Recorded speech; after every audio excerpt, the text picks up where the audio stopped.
Okay, like Sam Anthony, ready?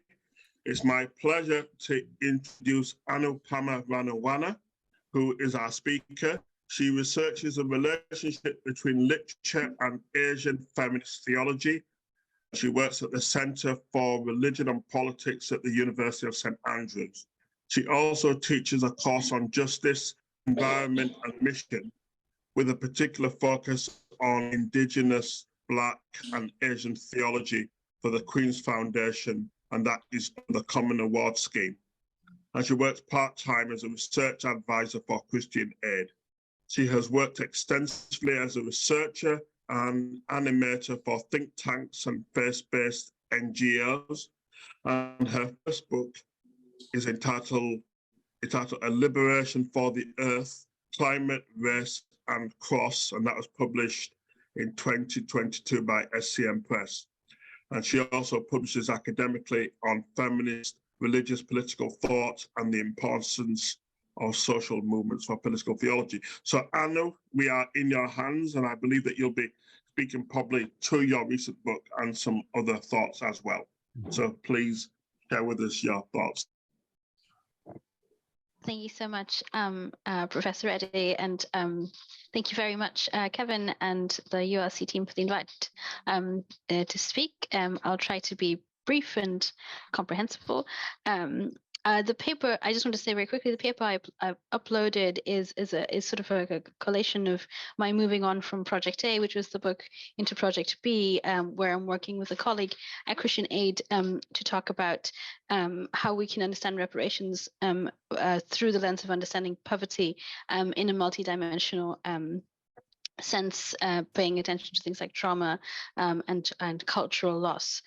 So what I'm going to do today is to sort of pull out some of these things and focus a little bit on sort of one of the things I really want to bring sort of back into the conversations that we're having within and without theological spaces, particularly as Anthony said, I do a lot of work with social movements, and a lot of my theology is very tied to that. The title of my paper is taken from a quote in the text "Struggle to Be the Sun Again" by an Asian feminist theologian, Chyun Hyun Kyung, and Kyung writes about how she feels that the way to really heal the world is to engage with the wisdom of darkness. And here she's really pulling from the theologies and the theologians of the Third World and the religious anti-colonial movements of the Third World. And just to underline that this is the Third World not understood in the pejorative, but understood as a political project, a political movement, a third something, which is an alternative vision of the world to which the decolonized nations of the 50s and 60s aspired, a world that was mobilizing towards liberation. And I write in the paper that I feel myself haunted by this need for endarkenment rather than enlightenment, if you will, and the particular praxis that it suggests for theology, seeking wisdom that comes from darkness, or what we might call other spaces, I think is fundamental for the theologies that seek to center reparative justice. And when we speak of the climate movement and we're looking at ecological justice, the centerpiece of this, as I'll talk about later, should be reparations and should be a reparative justice. And what I have talked about in my book particularly is that what we find in these spaces is what I call a kind of generative rage. And it is this rage that is important as we look to heal and repair the injustices of the world we live in. So the central thesis here is that what's very important for ecological justice movements, particularly the faith-based ones, is to center this kind of generative rage. I noticed that Anthony talked a lot about Extinction Rebellion in the previous session, and I have a whole chapter dedicated to Extinction Rebellion. And very quickly, I'll say why I wrote it is that I did, as part of research, I went to attend an Extinction Rebellion march, and someone handed me a little placard that said, if you are arrested, here's how you can do yoga in your cell. And I felt like a real bubbling and seething rage, because the casualness of this idea that it's okay to be arrested means that it completely excluded as Anthony already said, it completely excludes Black communities, Black bodies, particularly young Black men, because if they are arrested, they could be beaten up. And have significant violence. Myself, I'm on a visa in this country. If I'm arrested, I will be deported. So this is so in that sense, that the kind of the muting, I think, of what is really going on means that some movements need to perhaps revise their strategies because they're quite disconnected from those who really are pushing forward a lot of these ecological justice movements. So like I said, the paper pulls from a book project I recently concluded. I'll be using some of those arguments here, but what I really want to focus on is, and this is why I wanted to give that example of the yoga, is that it's very important for those of us who are working from faith-based perspectives, particularly those of us who are working in churches, not to shy away from the real issues, particularly from using what people might call uncomfortable language, such as reparations, dismantling, and recognition. And these are all concepts that come from the social movements, the generative rage of anti-colonial and anti-capitalist movements in global South spaces. And I talk about the global South as variously imagined because I would argue that spaces that are physically in the West, such as indigenous communities in North America, Black communities in North America and the United Kingdom and in Europe, are also global South spaces, and there is a solidarity that's there. And such rage can mobilize the very urgent moral awakening that is needed. And in using this language, I'm reflecting other global South theologians, particularly in this case, Ernst Conradi, who argues that the root of the matter is quite directly a spiritual problem. And the lack of rage indicates a lack of moral energy, right? Conradi and others urgently call for repentance, what they call a confession of human arrogance toward creation. That's my cat. Speaking of human arrogance, a confession of human arrogance toward creation and repentance for our desire for endless growth, our alienation from and our violence to our God-given home. So what is required then? In my book, I talk about ecological conversion, and ecological conversion is, of course, not my concept. It comes from a long line of Christian social justice. Here, ecological conversion is something that's tied to mourning and repentance, and it urges the necessary spiritual awakening that must be centered now. And going through such a process, and particularly a process of conversion that understands the legacy of colonial logics and the embeddedness of racialized discourse, especially within environmental justice movements, helps us towards the journey of this generative rage. The rage, my argument being that the rage that is felt in the global South movements is not reflected in the movements that we have perhaps in the global North, and what I would call white movements, and we need to be building that solidarity from that rage. Another need is for our theologies to center the ideas and practices of anti-colonialism, paying particularly attention to the rich variety and diversity of the movements that come under such a banner and the kinds of resistance articulated by anti-colonial thinkers. And a significant aspect of the moral awakening that is needed is the building of a movement that resists mammon. And anti-colonial thinking can be a guide towards sustained movement building, towards being in a state of perpetual revolt. I talk in the paper about, I gave a lecture on ecological conversion, and there was a lot of discomfort in the audience. And one student said to me, does that mean that I have to feel bad every time I use a non-disposable coffee cup? And this is the thing that really sort of annoys me sometimes, that it always becomes about the individual. What we really need to be focusing on is systemic change. And that's what ecological conversion asks us to do. In the different movements and the conversations I've had with activists in non-Western spaces, what I mostly asked for is system change. What a priest in India said to me is we have to dismantle death-creating structures.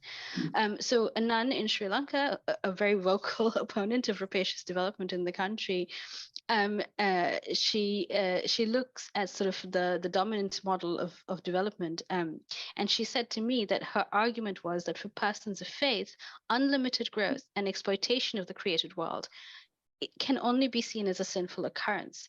Such development is able to exist, and she says, because of the normalization of a global model as a moral good that marginalizes poor people. And she says, all this does is pollutes the air, the water, the soil, and people's lives. And particularly, she was talking to not only environmental, but cultural degradation that occurs. Another example comes from a study I did with a colleague at Christian Aid, Anne-Marie Ajaman. We were looking at the links between race and poverty in some of the regions that Christian Aid works in, and we were research participants that we were talking to in Zimbabwe were talking about the unequal race relations between Chinese business owners and Black Zimbabwean workers within the mining and construction industries. And they were able to talk to us about how the ability for this to occur is because of leftover ways of understanding Black bodies and Black persons as less because of previous colonial structures and hierarchies. One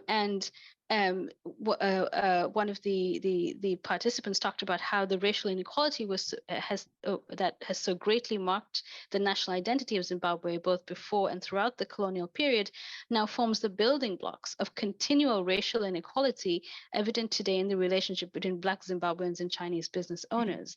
And here then is this also being played out in a situation in a mining company that is also practicing negligent mining and construction site practices in order to increase pollution, not in order to, but it increases pollution and contaminates water supplies. So here's the degradation of the worker, the degradation of land, combined in this very stark, real and contemporary example.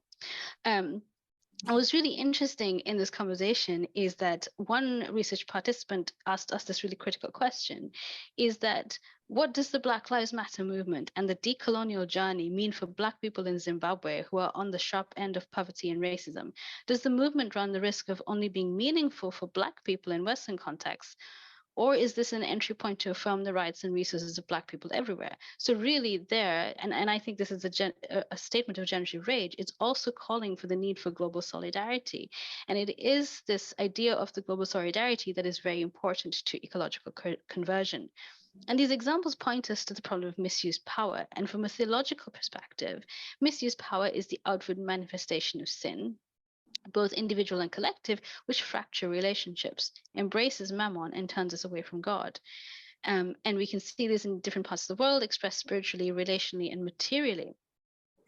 And there's a lot of extant literature on how missionary society colluded with empires to construct a racist hierarchy that still exists today and was imposed on African descendant and also indigenous persons in the countries that were colonized by the European colonial project. And also, as I detail in my book, continues to be in place because Southern elites continue to benefit from these systems, these hierarchies. I talk in my book about the Dutch cultivation system that stratified laborers into degenerate types and who were then subject to various systems of administration and instruction depended on categorization.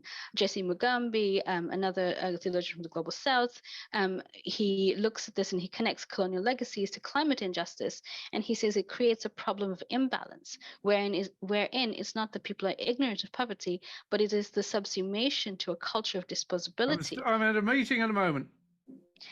That ensures that most of the day till late. Carry on. That there's no political or moral will to transform a system that keeps some poor and others rich. And there are so many other examples as well. I think one of the things I would really encourage people to do is to go and look at the abundant literature that shows how complicit churches have been in propagating the system because of a political choice for the search of wealth and profit, or mammon, which has turned, as I say, turned us away from the face of God. And you don't have to look far to see how it still works out today. I'll turn back to Zimbabwe to show the lasting effects of this, where Ian Schoon has done a fantastic study where he details how many institutionalized Christian churches have significant land holdings with major investments linked to agriculture, as well as other businesses. And some of these holdings were inherited from the colonial era. Sorry, I'm just going to check my time. Okay. I'm happy to respond to more questions, but in the interest of time, I will move on. One of the key things that has happened recently was the repudiation of the doctrine of discovery. And the doctrine of discovery, if you're not aware of it, was a papal bull that essentially legitimized colonization and also the taking away of lands from people. And the repudiation happened once again after long-term lobbying and social and a groundswell of indigenous communities asking for it, advocating for it. An example where generative rage has worked very well, I think. And this was really very important, I think, for the theology of Pope Francis in terms of understanding ecological conversion. And he, drawing from the Patriarch Bartholomew, talks about a fundamental reorientation that we must undergo. This conversion that turns us to deeper repentance and a willingness to forego. It is a conversion that happens when we are transformed by divine grace, so the effects of the encounter with the Lord. And from here, I think when we start to think about the new gaze, the new Christ-like gaze that is called to in terms of ecological conversion, we become conscious of an awareness to be seeking not only in right relationship with God, but neighbor and creation. We turn away from mammon and towards God. And if we do this turning away and turning to, we cannot then ignore the importance of ensuring the call for reparations is heeded. And I think for theologians and also for those of us working who perhaps are not theologians but also working in faith-based spaces, I think there is a real need to be centering the wisdom of darkness. And I name this here as anti-colonial thought and mobilization. In the turn to thinking post-colonially or identifying ourselves as post-colonials, I think, I might be wrong, but I think that theology has lost a little of the generative rage that comes from anti-colonialism. I've argued, as others do, that we still live in a world that is structured by colonial logics, and therefore we cannot claim the postness of the post-colonial when we still need to be agitators. In particularly, I wish to argue for liberational theology to recapture or remember its anti-colonial imprint, and thus continue to maintain its identity as a movement of resistance and solidarity. Anti-colonialism is rage-fueled. It begins not with empire, but it originates in the resistance to empire. It's a space from which European, British, and American empire is contested, challenged, and importantly, refused. It is actively refused. And it manifests in many diverse ways. And I think diversity is very important for how we can imagine solidarity or move in solidarity. And in the main, what anti-colonialism attempts to do in multiple ways is to visualize, articulate, interpret, and center the political struggles of communities that have been or are colonized. It memorializes and analyzes the subjective experiences of those who have suffered from colonial imperial domination. And it is at once a set of events and it is an ongoing process. And in bringing together these experiences, it also shows us how solidarity can be built. And so you can see, I think Israel Olafiniana has spoken earlier about Pan-Africanism, and that is a fantastic example where African communist anti-colonial intellectuals built Pan-Africanism by drawing in from Marxist thinking, but they also drew on the vibrancy of the Black intellectual movement in America as well, and they see this kind of cooperation that they felt would allow for a conjoined effort to overthrow colonial rule. So they were thinking from the local towards the global. And another example is in Latin America, where anti-colonial struggles took a different shape.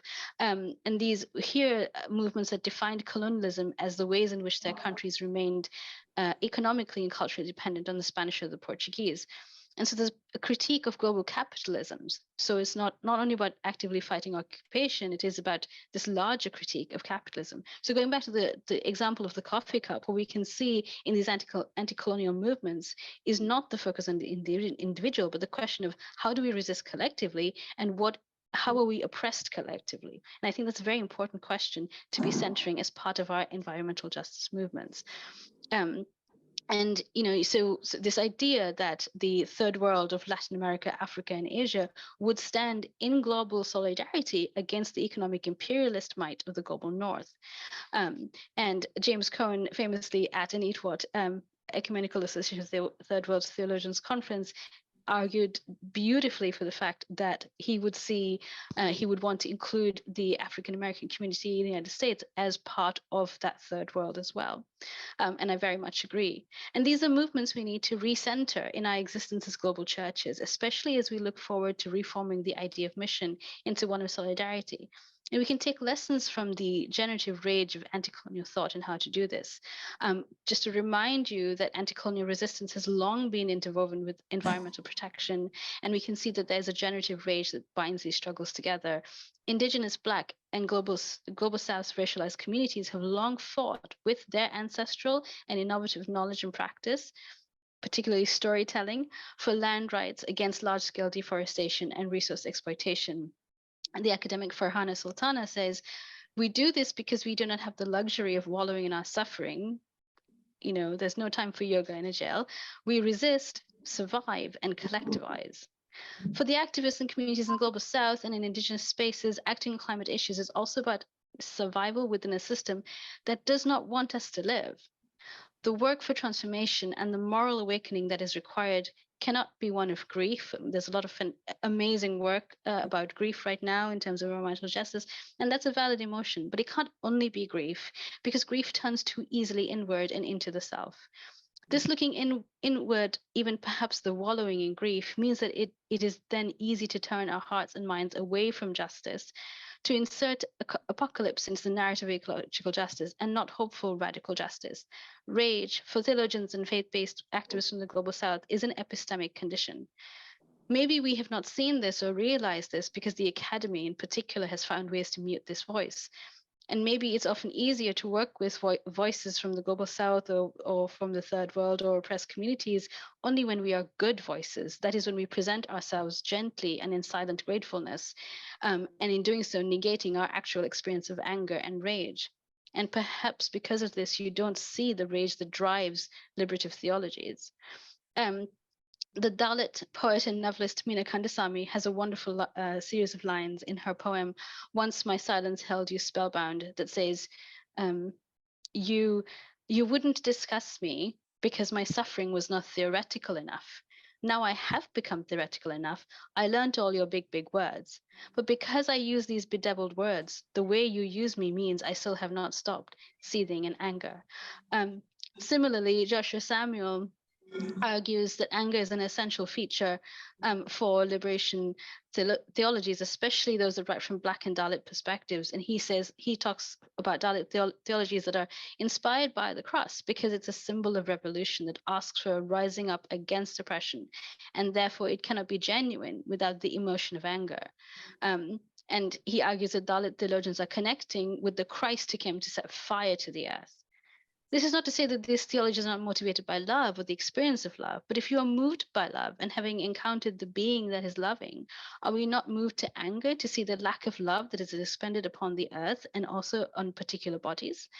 We see this rage strategically. We can use this rage strategically to build an oppositional model, an oppositional culture, a model that's shaped to symbolize an explicit alternative to the prevailing dominant socio-political order. Lugonis calls this a kind of separatist anger that is experienced differently and will play out differently. Working for justice is exhausting and cannot cease. We must ever be guided in this by an outpouring of solidarity that centers generative rage. And the most fundamental form of this solidarity must be reparations. And this is a call that churches can no longer afford to be worried to mobilize for. And I pay absolute honor to the generations of Black and Indigenous theologians who have, in some cases, lost their lives to mobilize for reparations for decades now. These mobilizations come from spaces of love and hope, but also generative rage. It will look different everywhere. In the Abuja Proclamation of 1993, the Pan-African Conference called for financial reparations and a unique and unprecedented moral debt owed to the African people.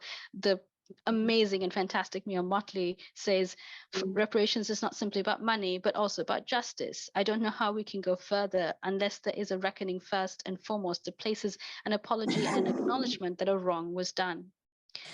And so this speaks to the importance of interpersonal repair. This requires significant levels of leadership, but also that key movement of repentance. And I think going through ecological conversion and moving in generative rage helps us to get to that movement of repentance. Reparation here is a part of repentance and must be a restoration of whatever has been denied or taken away, such as land, leadership, or culture or individual rights. Here, reparation is also connected to the spiritual and the relational. Reparations will, I think, be different in every single context, and we must listen to every single region and how they're articulating how they would like reparations to be acted on. And most of all, faith should be the sphere where imagination can be so remade, so that this kind of real change rooted in generative rage in hope is made possible. We require multiple forms of repair and multiple means of mobilizing our churches into diverse anti-colonial solidarity. And I will end there. I'm really sorry for that very speed whiz through, but if there's any clarifications, I'm happy to make them. Thank you.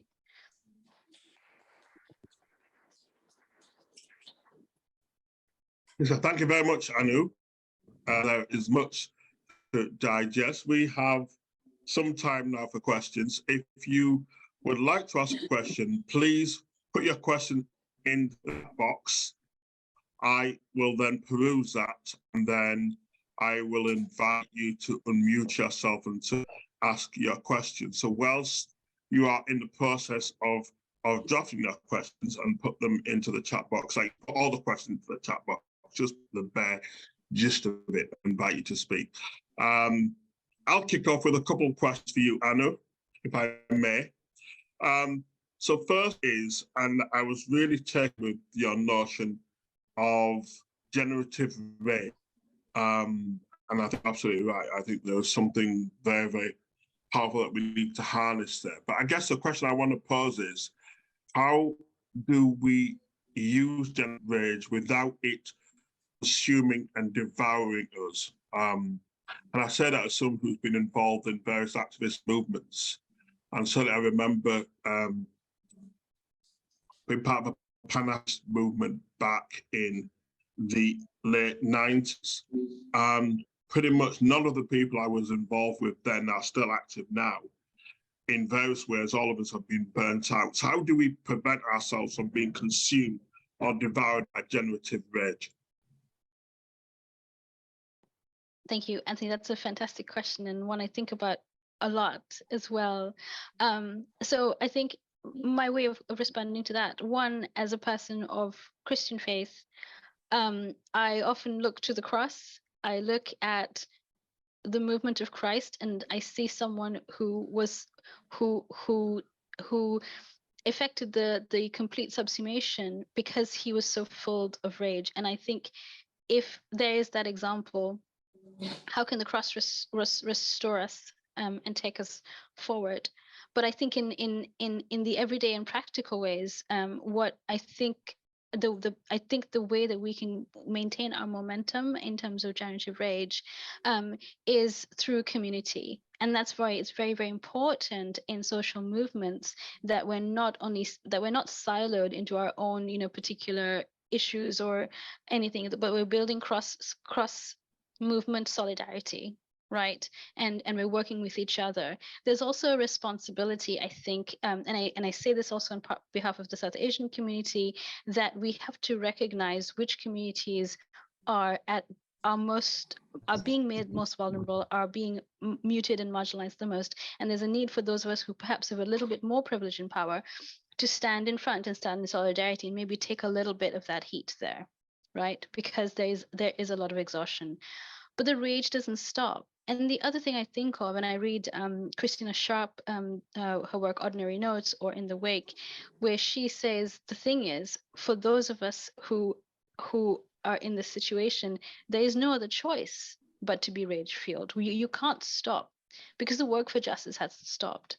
So I think through building cross-movement solidarity, to breaking down some of the silos, particularly, for example, in the United Kingdom, I think we need to break down that silo between the white working class and persons of color, right? Where our anger isn't pushed against each other when we should be working together and being in community with each other, as well as looking to the cross if you are a Christian, or wherever your faith source is, but also recognizing the fact that there are so many communities around the world that are burning and drowning and dying, and they don't have a choice to not be exhausted and consumed by their rage. And so there is a great responsibility to I think, and if we are working so closely, I think, with an understanding the global situation and thinking in terms of global solidarity, it helps us to turn that rage into something that is forward moving. So I hope that was an answer. I'm not sure. Well, no, thank you. That was a fabulous answer. We have a question in the chat box. It says, thank you. We discussed last night how ill-equipped to distinguish between rage and violence. Do you think we need also to explore far more fully prophetic rage from within the Christian tradition, particularly, example, Jesus exercises the temple and declares that exploitative temple economics as satanic, a powerful denunciation of capitalism? Question. Absolutely, Kevin. I think this is one of the things that I think is really, I wanted to talk about the need for theologies of rage and this is why I'm trying to sort of push this a little bit further. And I would like to say that I'm not the only theologian who's writing about the need for theologies of rage. Vincent Lloyd has excellent work on it. C.L. Nash, who I think is in Edinburgh, has some amazing work on prophetic rage. So perhaps this is a need to, I think, look at those voices and what they're saying and why they're saying it. And also importantly, the fact that the source and summit for these theologies of rage is the figure of Jesus Christ, and seeing him as a social reformer, and not just a social reformer, almost like a violent social reformer. Tissa Balasuriya, a priest from Sri Lanka, he's long dead, he has this amazing line about how the true context of the Eucharistic meal is that less than 48 hours after Christ dies this violent political death, and that is the context of the Christian social movement. And if we are looking to the cross, if we're turning back to the cross, surely we need to be exploring prophetic rage. We need to be looking at the voices that are crying out in the wilderness. And please do, if you haven't already, please do engage with theologians from the Global South and see what they are saying. And they are all speaking from positions of prophetic rage because they also work from their local context and what they're seeing there. And their theology is very much driven by their grassroots. Right, the gospel that's playing out there as well. So yes, my answer is an unequivocal yes. Right, let us explore this more and center this more. Let us not be that we have to stop being uncomfortable about using, I think, certain languages in certain ways, and also seeing what the person of Christ was really, and centering these in our conversations. Right, to Christ loved. But to love is not the position of a milquetoast. It was a kind of a violence that shook up the world. So I think that's very important. Thank you. Sorry, I hope it's just a yes, really. No, thank you very much. Okay, so we have, it looks more like a comment than a question, but I will invite Kate Chesterman to unmute herself and perhaps make the point for yourself, or indeed pose a question to Anu. Kate?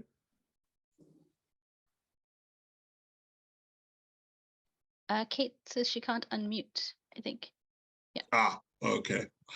Okay, so Kate's comment is, as a white Northern Christian, I'm full of rage that there's so little rage amongst us as Christians. I love the traditional XR email sign off, love and rage. The two combined are so powerful because it is love that directs rage into constructive outlets.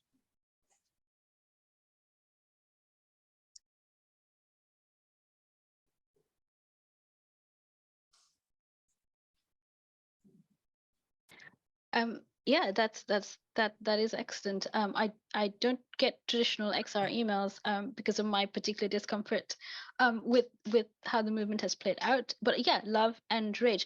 But importantly, how love has transformed us moves into rage, I think is where it becomes a like an emotional-theological category for us. How do we move to it? But also, if it is love, how is that love expressed? And my discomfort with XR in the fact that I think it is very disconnected from the global south, and I think it's very disconnected from communities of color in how they're practicing what they do. I would want to examine what they mean by love in that sense, because that movement tends to be restricted to, and I'm sorry to say this, I'm sure there are people here who are in XR, and I absolutely admire what you do, but at the same time, there's a sense to which it tends to be restricted to someone who is white and middle class with an allotment in Cambridge. So what do you mean by that? Love might be a question I would want to raise if your love is an exclusive one. Thank you. I'm sorry for that response. I hope that's okay. I just wanted, Anthony's just sent me a message that his internet's gone down. So Anthony, if you are there, just, I can see you, Anthony, are you with us? Okay. If you don't mind. Yes, I'm just back. Okay. Perfect. Yeah, I'm back. Excellent, no worries. Yeah, technical issues, no problem. Glad you're back. Okay, yes, sorry about that. My internet just disappeared for a few moments. I believe there was a comment from David Coleman. Okay, yes. Interested in much that you say, particularly about enlightenment, endarkenment. Speaking from Edinburgh as the sort of the cradle of the Enlightenment, of course, and it so intimidates people against owning up to the nourishing and transforming relationships with other creatures, be they humans or otherwise. And so much in our culture, we are alienated from what it means to be human in our own, we don't need to become Africans. Of course, we learn from that, but how can we be human here? And then get round to meaningful rebellion rather than just being intimidated by saying, you can't think that way, you mustn't hug trees or whatever, that sort of. So tell me a little bit more about endarkenment, as you put it, as to how that could be helpful. Thank you, David. Thank you for the question. One of my first responses would be and talking about the Enlightenment is very important, because the Enlightenment does give us a meaning of what does it mean to be human and who gets to be seen as human and valued, right? So if you look at the writings of, for example, Sylvia Wynter, who has written brilliantly on this and challenging the way in which the Enlightenment decided who was man, who was human, who would be made into a degenerate type and who would not be. So I think the first response is to re-examine and to understand who gets to be, who gets to live, who gets to exist. Like I said before in my talk, those of us who are in the global south who are dying because we were not meant to live. We were not seen as human. And so that is the first recognition that must be made. The next task is to look at those who have been writing back and who have been challenging the Enlightenment, and they challenge it from a space of endarkenment, in the sense that these challenges come from lived experiences, from the subjective experience. They come from the grassroots experiences. They come from the idea of the understanding of a pluriverse, if you will, an understanding of time that is not linear, right? So I think the first that's the next thing I would do, not only looking at, for example, academics have been writing on this or activists, but also I think centering the lived knowledge, the held knowledge of communities around the world. One of the difficulties that we have, particularly in the academy, is that because of who the Enlightenment decided would be human or man, we also decided that certain knowledges and ways in seeing the world and understanding the world were also delegitimate or delegitimatized. And so the significant work to, I think, center the knowledge of lived communities to recognize their agency is very important. And here we can look, for example, the Indigenous scholar Linda Tuhiwai Smith has given actually like a blueprint in her text, Decolonizing Methodologies, where she asks these significant questions of how knowledge is created and produced. And for me, it is to go back and look at what anti-colonial thought and anti-colonial action has asked us to do, to recenter the anti-colonial agitation at the heart of our theologies. We've lost that because we decided to move to the post when we're in a situation where colonial logic still holds sway, right? Well, I'd say additionally, in the way the Bible is read and presented, as well. So, the personalities of creation are simply just not quoted or semantically marginalized. So Exactly, it's difficult to see that solidarity in our own scriptures because we're prevented by the way it's presented. Exactly. And so why not read the texts again with an eye on what a lived community is saying, or even how they're refusing the text. If you read a lot of Indigenous theologians and Indigenous activists, one of the first things they talk about is the importance of refusal. What do we need to refuse in what is presented and what we know, and how do we move on from that point of refusal, and how does refusal help us to then build? And so that's a very key area to be speaking from. I talk a little bit about refusal in my book, but I can recommend Leanne Beta-Samasaki Sampson's book about collective organizing through refusal, which is also, I think, a very important point in terms of the wisdom of endarkenment. Thank you. Thank you. I'll think about refusal all day now. Yes. Right.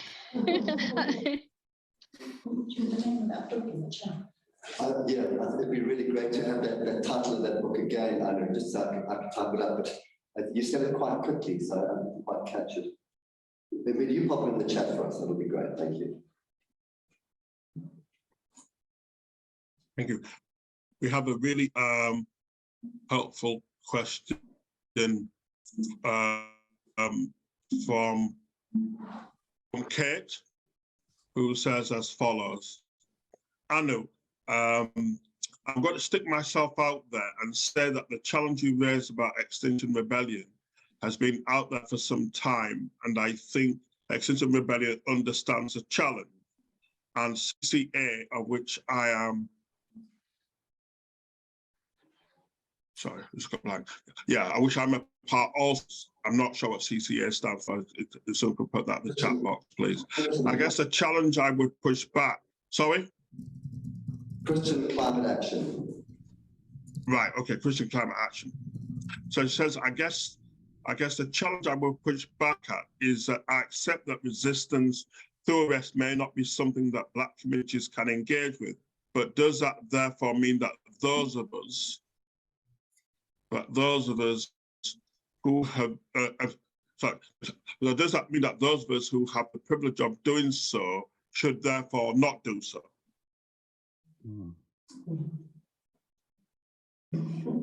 Thank you, Kit, and thank you. That's a good question, and it's something I do think about and I do argue as well with friends of mine who are members of the movement and so on. I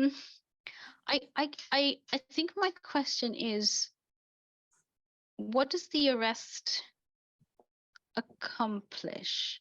I understand the symbol of the action, and then saying those of us that have the privilege of doing this should therefore do it, and so on. I understand that, and I think it's a valid way forward. However, my question would be, does this movement center the voices of those who are at the receiving end of the climate crisis? That is the question I would ask back. And it's not only me who's asking this question. For example, the Wretched of the Earth Collective wrote an open letter to XR about this, and they asked, again, that very same question. If this movement is centering those who are privileged to take action, is it continuing to marginalize and mute those who are feeling the real effects? Is it able to be inclusive of the movements and the mobilizing in the global South? And here, once again, I want to include also communities of color physically located in the geographical North, right? Is it centering these voices, right? Is it once again shining the spotlight on those who have the privilege to be in the spotlight, right? What about the lived experiences of those who are being chased off of their land, those who are dying of different diseases, of even in the United Kingdom, the places where immigrant communities, particularly Black immigrant communities, are settled in this country, means that they are at the receiving end of high levels of air pollution, and they are dying of mold. And other kinds of pollutants. I talk in my book about Ella Kissy Deborah, but also more recently, we have had 2 or 3 young children die because of where they have been situated. So this is my question, is that in doing that action, who's becoming recentered in that, and who is being muted? That would be the question I would ask as a reflection question, perhaps. Thank you. I hope that was okay. I feel like I'm being a bit strong. Really good answer.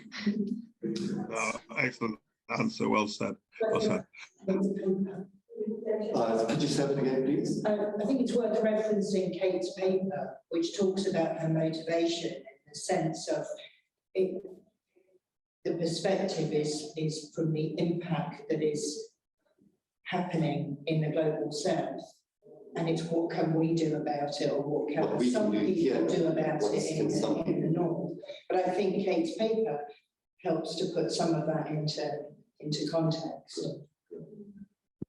But yeah, thank you, Anthony. Over to you. Okay.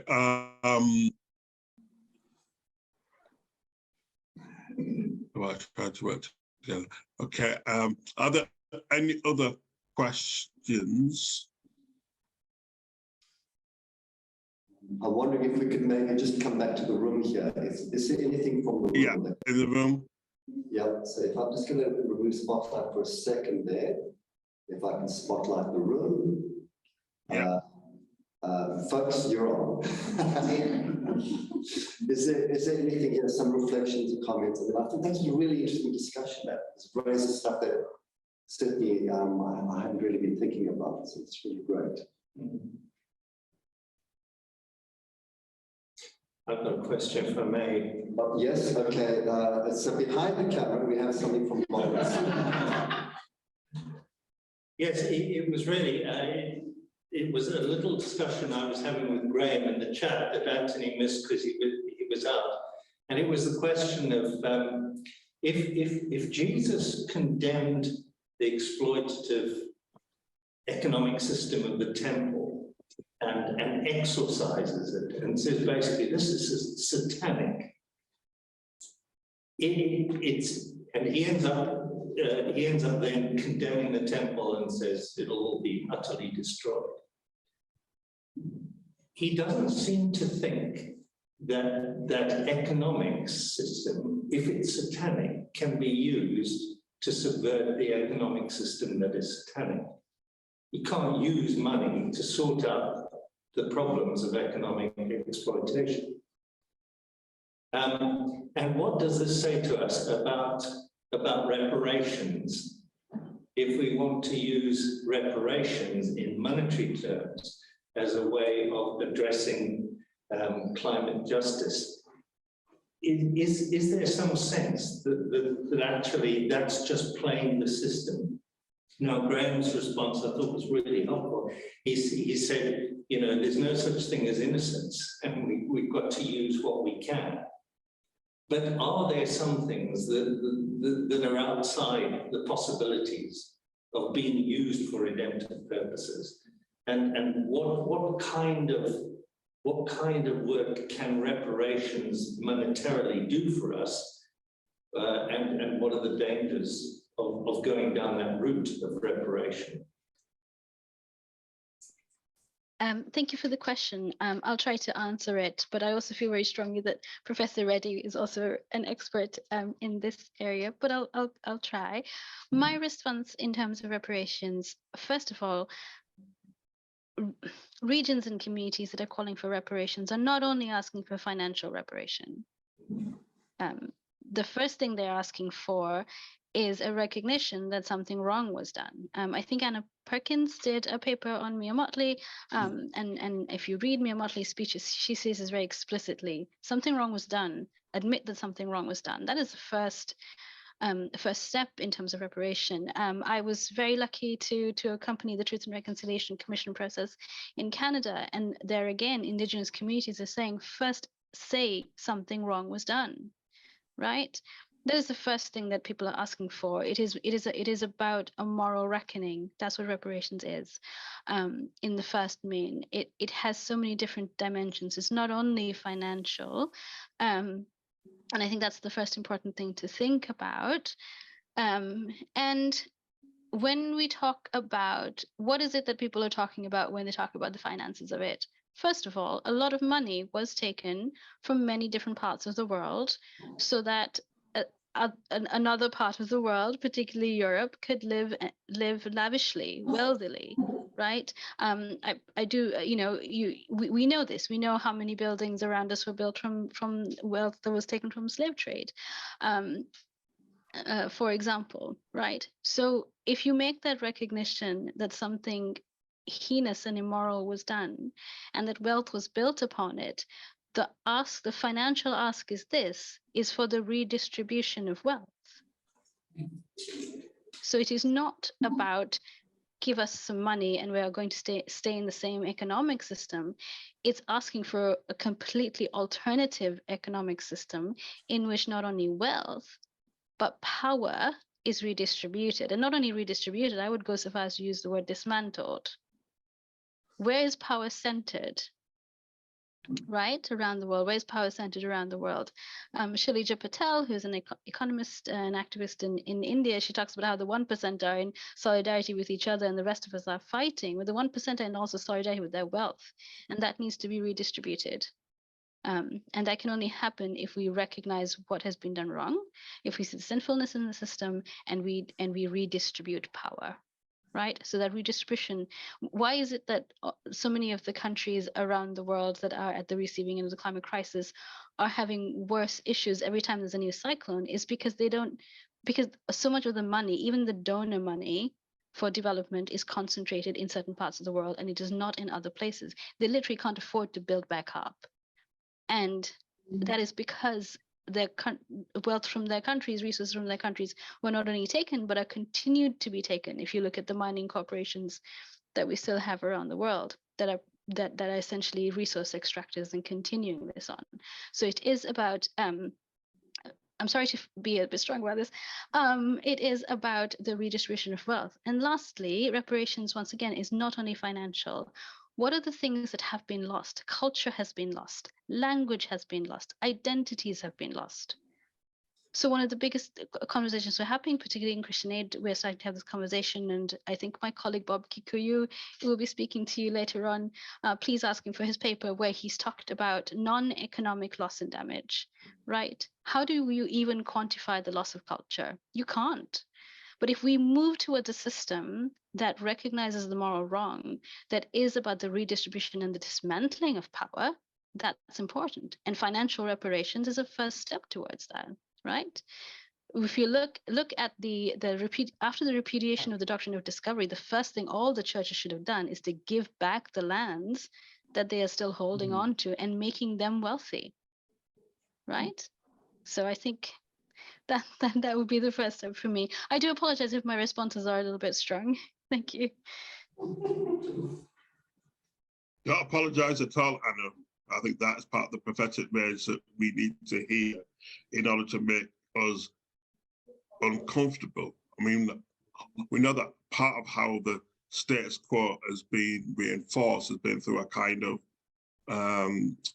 I guess, sort of bourgeois middle-class politeness that wants to be so polite that we end up sidestepping all the hard questions and the hard conversations that need to be had in order for justice to prevail.